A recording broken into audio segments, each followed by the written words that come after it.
BJP भांगे गाड़ी भांगे BJP भांगे गाड़ी भांगे BJP भांगे। Vote বড় বালাই, এই প্রবাদই এবার অক্ষরে অক্ষরে মিলতে দেখা গেল বীরভূমে। কেননা ভোটের প্রচারে বীরভূমে এবার বিজেপি প্রার্থীকে খুরকাচি হাতে ভোটারের দাড়ি কাটতে দেখা গেল। অন্যদিকে আবার চোখে কাপড় বেঁধে হাড়ি ভাঙা প্রতিযোগিতায় ছোটদের সঙ্গে খেলতে দেখা গেল তৃণমূল প্রার্থীকে। অভিনব এই দুই প্রচারের স্টাইল ধরা পড়ল বীরভূমের দুবরাজপুর বিধানসভায়। শনিবার ভোটের প্রচারে বেরিয়ে দুবরাজপুর বিধানসভার তৃণমূল প্রার্থী নরেশচন্দ্র বাউরি পৌঁছে যান খয়রাশোল ব্লকের বড়রা গ্রাম পঞ্চায়েতের কৈথি গ্রামে। সেখানে গ্রামের বাসিন্দাদের ঈদের শুভেচ্ছা জানানোর পাশাপাশি বাচ্চাদের সঙ্গে হাড়িভাঙা খেলায় অংশগ্রহণ করেন। খেলার নিয়ম অনুযায়ী তৃণমূল প্রার্থীর চোখে উত্তরীয় বেঁধে দেওয়া হয়, আর এরপর তিনি গুটি গুটি পায়ে এগিয়ে আসেন হাড়ি ভাঙার জন্য। আর সেখানে উপস্থিত উৎসাহী এক ব্যক্তি পাশ থেকে বেশ কয়েকবার বলে ওঠেন, হাড়ি ভাঙলেই বিজেপি ভাঙবে।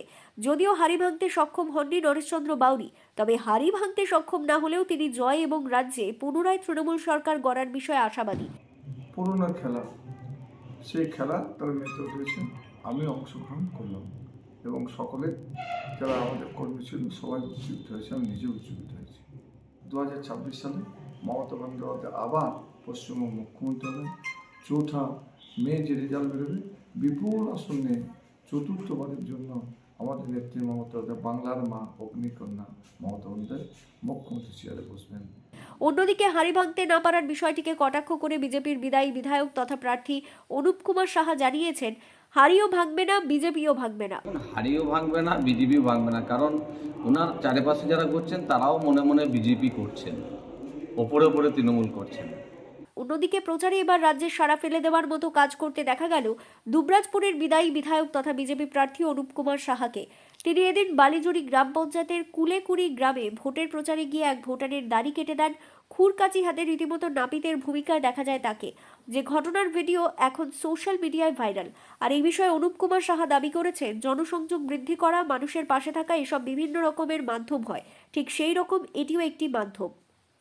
দেখুন, মানুষের কাছে যাওয়া, জনসংযোগ করা, মানুষের কথা শোনা, আমার মনে হয় বিভিন্ন রকম মাধ্যম হয়। একজন মানুষ যিনি দাড়ি কাটতে বসছেন, তাকে আমি সহযোগিতা করে তার সাথে কথা বলার, তার ব্যস্ততার সময় আমার মনে হয় এটাই একটা বার্তা। কারণ মানুষ চায় তার কাছে যিনি প্রার্থী হয়েছেন তিনি আসুন, তার কথা শুনুন, তাকে তার বক্তব্য বলুন। আর এই বিষয়টি নিয়ে নরেশচন্দ্র বাউরি অবশ্য কিছু বলতে চাননি। তিনি জানিয়েছেন এটি তার ব্যক্তিগত ব্যাপার। দেখুন, তার ব্যক্তিগত ব্যাপার, চুল কাটছে আর দাঁড়িয়েছে, আমি দেখে বলবো না, আমি কোনো ব্যক্তিগত কেউ উৎসাহ করবো না।